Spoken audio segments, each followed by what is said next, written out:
S'il faut se réjouir des avancées significatives dans le cadre de l'affirmation de la souveraineté nationale et de la restauration de la dignité du peuple nigérien, il n'en demeure pas moins que la CNT dénonce les failles dans certains ministères et responsables des sociétés dans le cadre des relations professionnelles. C'est le lieu pour la CNT de dénoncer et fustiger le comportement de la ministre en charge du Travail, qui, en violation flagrante des conventions internationales ratifiées par le Niger et des textes nationaux, s'est érigée en présidente de commission d'élection fictive, allant jusqu'à proclamer des résultats dont elle est la seule à connaître les critères en procédant à un classement rocambolesque des centrales syndicales. Toute chose qui met en difficulté le dialogue social et risque de provoquer la détérioration des relations partenariales et du climat social à l'entame de la seconde année du pouvoir du CNSP. La CNT réaffirme sa position et rejette en bloc le classement fantaisiste et injuste de la ministre du Travail qui n'a de base que des considérations autres que professionnelles. D'ailleurs, en réponse au communiqué 09 du 29 juillet 2024 de la ministre du Travail, la CNT relève ces contradictions. 1. Aucune consultation préalable n'a eu lieu avec les partenaires sociaux pour déterminer des critères de représentativité. 2. Le rapport de contrôle des centrales syndicales n'a jamais été mis à la disposition des organisations. 3. Que conformément à la loi, il n'y a aucun mécanisme de déterminer les organisations représentatives en dehors des élections professionnelles. La CNT rappelle à la ministre du Travail que l'existence de notre organisation et son engagement dans la défense des intérêts des travailleurs ne sont aucunement liés à une quelconque subvention qui est d'ailleurs un droit et non une charité.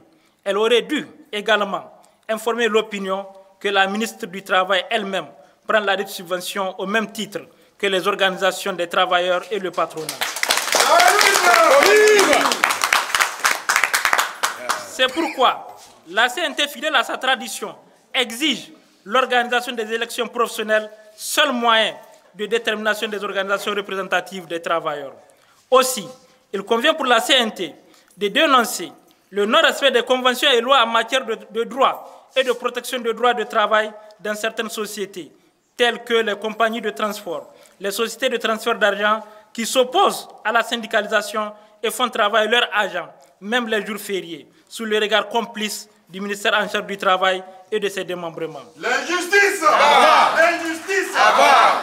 La CNT relève également le non-fonctionnement des cadres de dialogue social, pourtant nécessaires à l'œuvre de reconstruction nationale prônée par le président du CNSP.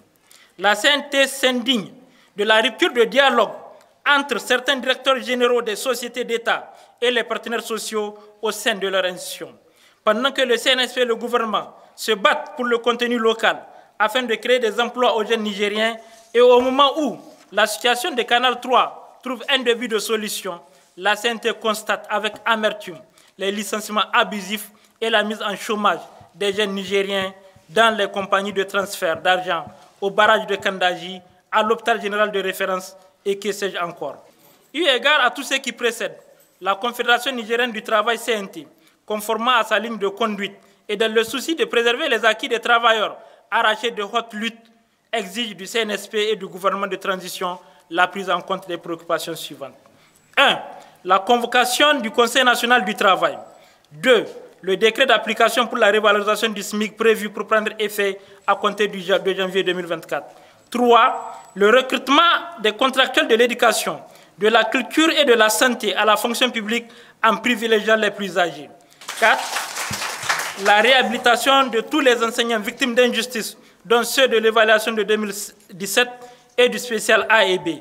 La réhabilitation des agents des compagnies de transfert d'argent, du barrage de Kandaji, ainsi que ceux de l'hôpital général de référence. La mise en solde des enseignants contractuels régulièrement recrutés à la fonction publique depuis 2014. Le respect de la réglementation en vigueur en matière de droit de travail dans les compagnies de transport, les agences de transfert d'argent et les sociétés de gardiennage. Enfin, le paiement des droits de départ à la retraite dans certaines sociétés d'État.